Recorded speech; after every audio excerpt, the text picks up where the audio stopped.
Yes, I think there is, Yep. isn't there? Okay. Kim? Website or something? Yes, I think the rebroadcast with the schedule of when they'll be on the website. We will put it up on the website right now. I don't have the exact schedule when it's going to be. Have it played back on the PEG channel, the cable channel. But we will work that out because we have to go with what's already programmed and see the slots that are available where we can fit it in. But I'll try and get that out. I've already had some requests from the media to get that out, and I think they're going to run a story, and we'll try and get that published as soon as possible. Thank you. So we're ready to go. If not, we're about ready to go We're here. ready to go. Are we ready? Mm-hmm. Okay. Good evening, and welcome to the Fernandina Observer City Commission Candidate Forum. My name is Larry Myers, and I will be serving as your moderator this evening.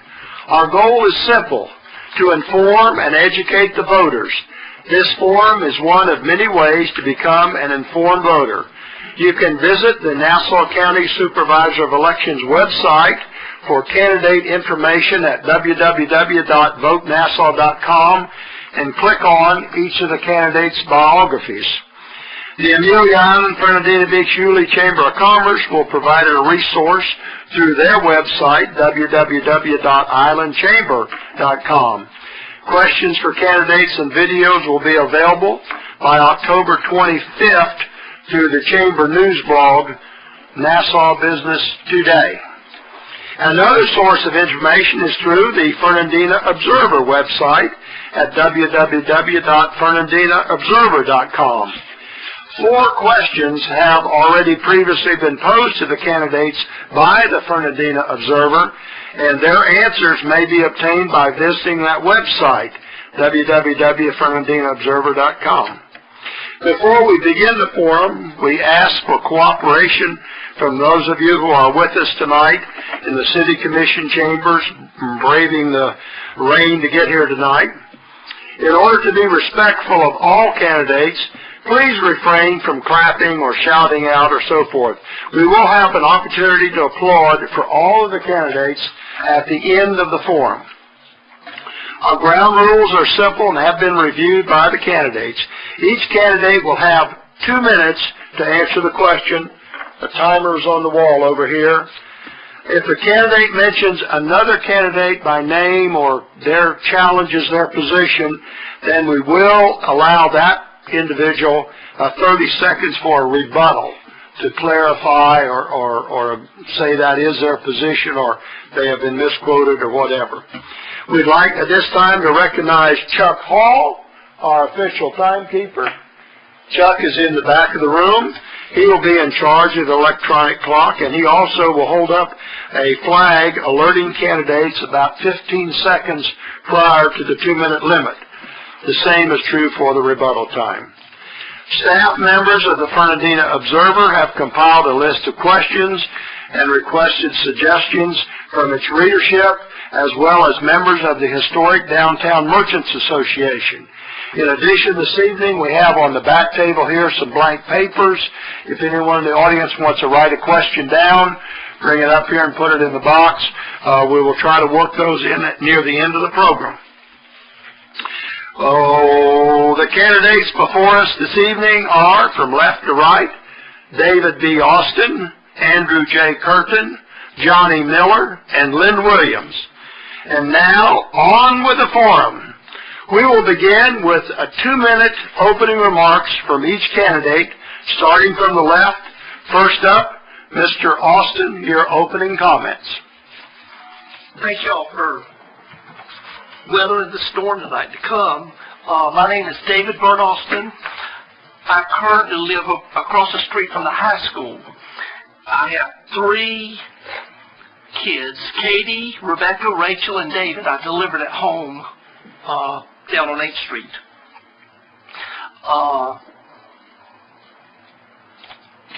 I'm a Vietnam vet, and I went to school in Gainesville.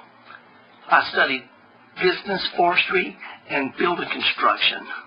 And I feel like with my background and being a native, I understand the downtown, and I can contribute to the success of our city. Thank you. Thank you, Mr. Austin. Mr. Curtin? Yes, good evening. My name is Andrew Curtin.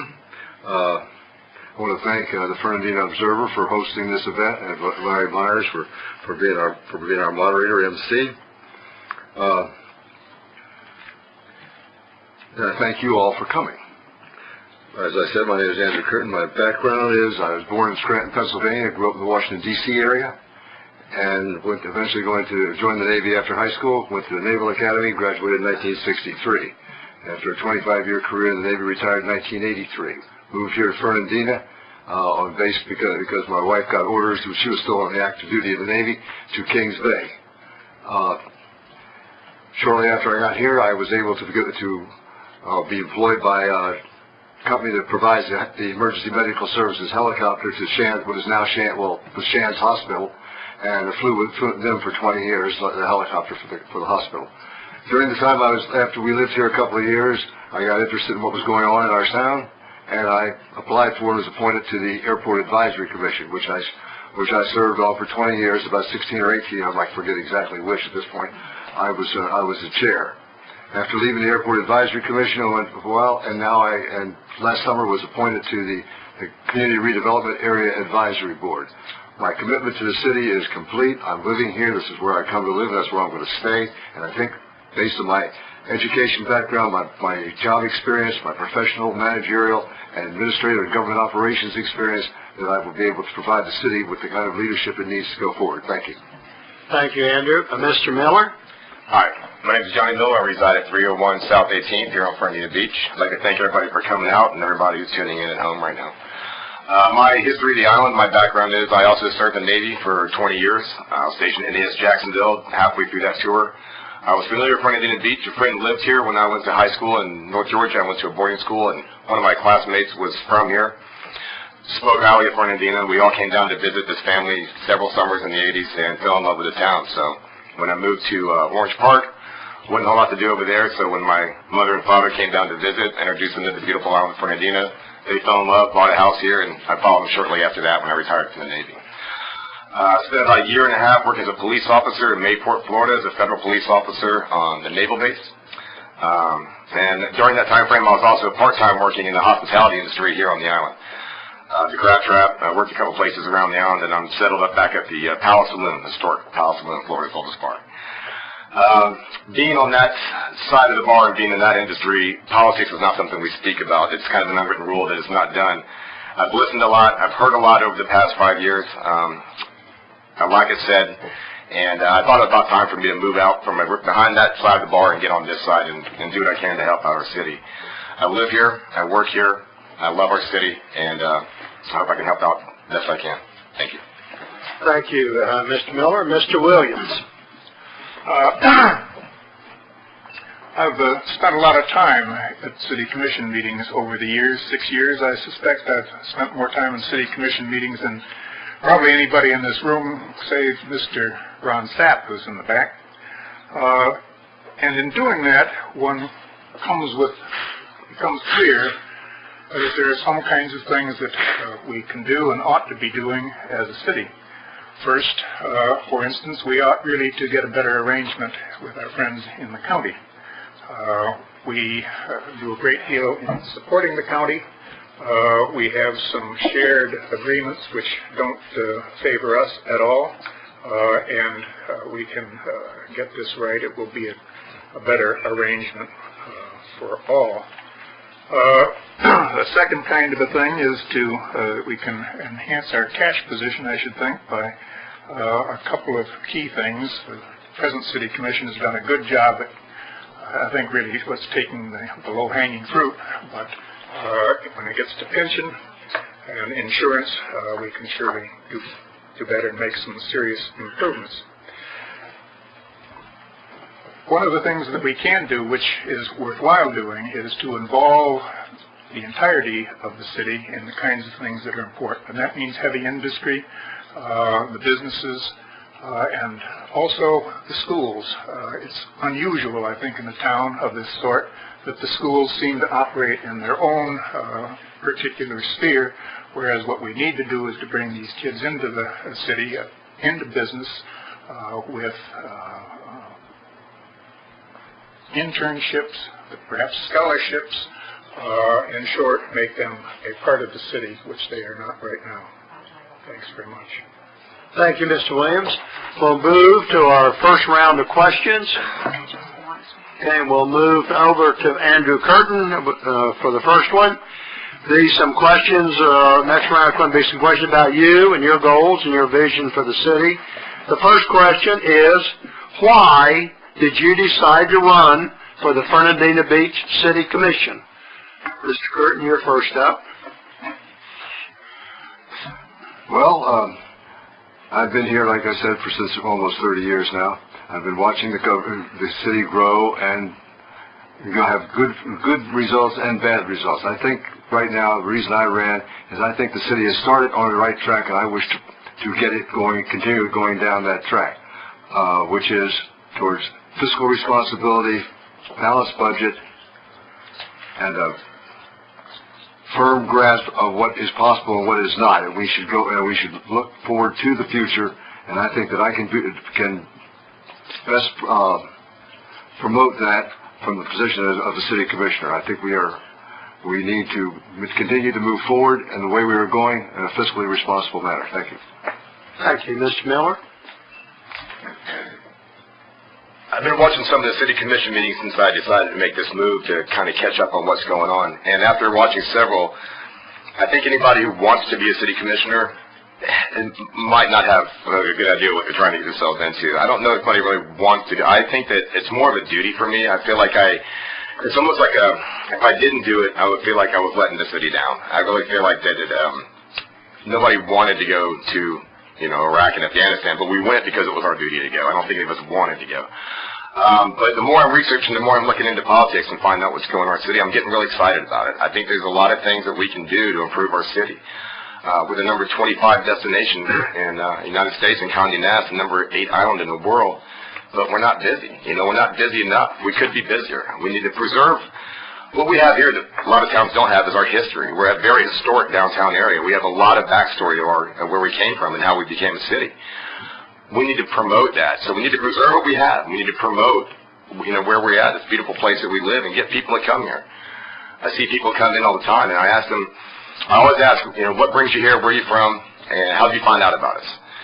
And 19 times out of 20, it's either they're staying at the Plantation or the Ritz-Carlton or they have family here. I don't hear anybody saying, we saw a great article about Fernandina. We heard about this place. We saw a TV show that was centered around this island. I think we're missing the boat on that. I think the more people that see us and see what we have to offer, the more people will generate to come visit us. And then people who visit us, they go right in the streets of the real estate office, and I point them right towards who they go talk to look at homes. And then I get more taxpayers. I think we have a lot to offer, and I want to promote that. I want to make it work for us. I want to get more people in here, and I want to get them to stay. Thank you, Mr. Williams. The city is an interesting place. It's been successful. It's come through a tough time. We seem now to be we in the country slowly digging out of the recession. The kinds of things that are needed now in the city are not easy. The problems are difficult, but they are solvable. And in that regard, I think insurance, pensions are too.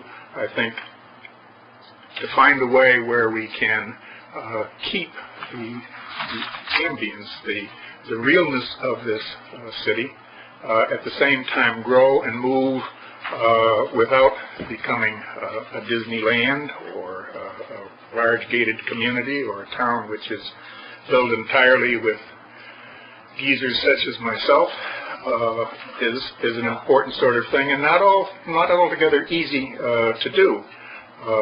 But I do think that my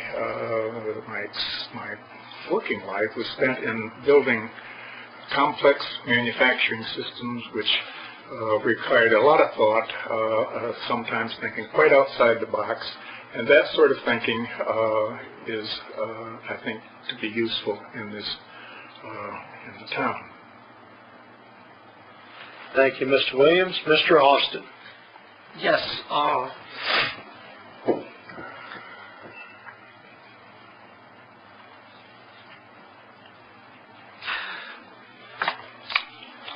being a previous owner of the Florida House,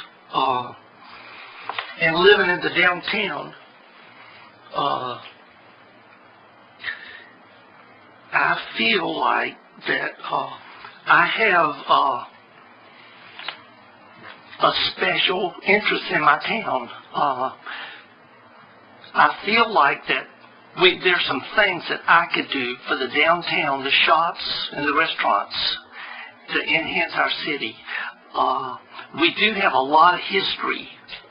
It's real colorful. When the United States got Fernandina from Spain, she was like a Spanish hussy, made to behave in her outlawish ways.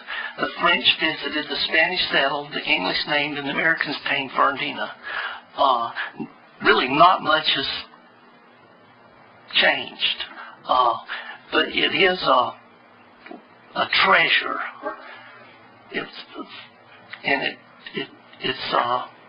There's a few things that can be done to make it much better. Thank you. Thank you, Mr. Austin. Okay, for the next question, we'll start with you, Mr. Miller. What are the top 3 goals you would like to accomplish as a city commissioner?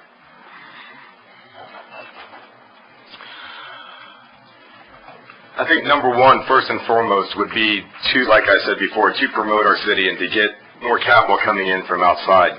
Bringing in people and introducing them to where we live would be my number one goal. I want to get more people to be interested in and find what we've all found, what a great city we live in and how safe it is. I mean, we have one of the best police departments rated in Florida. I mean, we're safe. We have a great police presence. We got great fire. We have great rescue. Response time, I think, is under 3 minutes, which in a public service background, that's unheard of. We have great things to offer. But along with that, I think also we have to worry about, like, the problems with the pensions, the economy, things are tough, but there's good decisions out there. Hiring smart people that really understand how to do finance and get that working and listen to those people. Leaving agendas aside, listening to all walks of life, listening to all the information we can get and not coming in with a preconceived notion about how we're going to decide to do things, I think is very important. So I guess my second goal would be something that along the lines of trying to get more fiscally responsible, but doing so in a smart way that we listen to people know what they're talking about. And the third, I think, is to come together and work as a community. Find out somebody really that I have a lot of respect for just told me a few minutes ago that it's great to say that it's important to listen to what the people want and get a great idea of what they're looking for, and that's a great platform. But you also have to, people want to know your vision. They want to know what you want, and, you have to be motivated and passionate was the words he used. Well, I'm motivated and passionate, and I'm motivated and passionate about getting us back on the map, putting Fernandina as a place to come. I mean, we don't want a Disney World, but we want people to say, this is the place we want to go. We want them going home and saying, I found this great place. Everybody should go there. I want to live there. And I think that's it. I think that's exactly what we should be doing. Thank you, Mr. Miller. Yes, sir. Mr. Williams?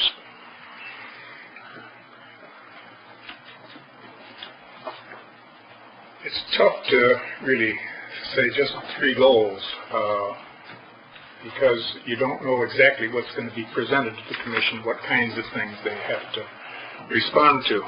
But if we were to talk about 3 general kinds of things, it is, as I already mentioned, we really do need to come with a different understanding with the county. When you look at the cost of fire protection, in our town, it's about $4 million a year, and they make about 2,000 calls a year, which means each call is costing about $2,000. Last month, the city made in the county area of the island about 37 calls. It varies between 35 and, say, 45. If it's 40 calls a month at $2,000 a call, that's $80,000 a month that we're spending for the county. And if you do that times 12, you're pushing $1 million. That sort of thing, we need to find a way around it.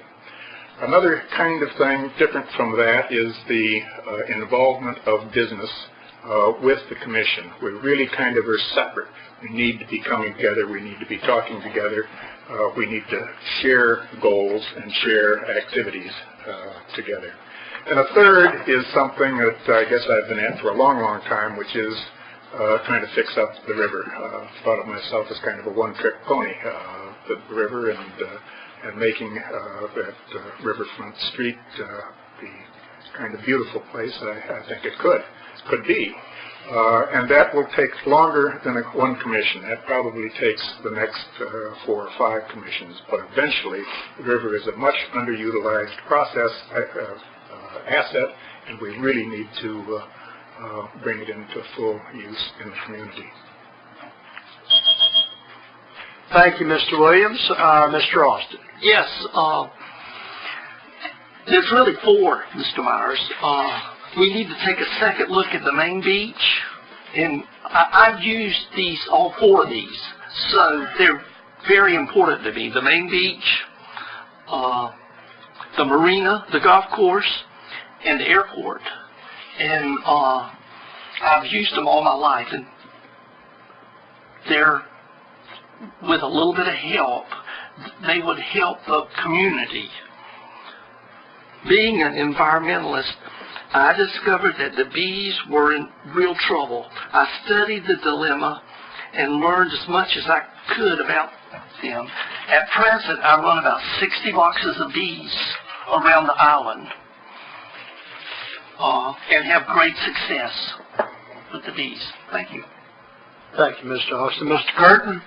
Yes, well, there's a number of things that are a high priority with me. I would say my top 3 for openers and that would be ongoing would be first to speed up the process of restructuring the pensions for the fire rescue and police, especially, and also for the general service employees, while honoring our commitments to those presently employed. Secondly, I think the biggest thing, the most expensive and harmful thing to the city is this constant involvement in litigation. We need to work very hard to reduce our involvement in litigation, so we're stay out of the courts. And finally, I like to keep the budget balanced while maintaining and improving our services. This would involve perhaps cooperating with the county in shared services here on the island if that sort of agreement can be reached. Those would be my top 3. Thank you. Thank you, Andrew. Appreciate it. All right, next and last question on round 1. Remember, round 1 was some questions about you, your goals, and your vision for the city. The third question is a question that has been submitted by the Historic Downtown Merchants Association. And Mr. Williams, you will kick this one off. What is your vision for the city of Fernandina Beach, especially the downtown?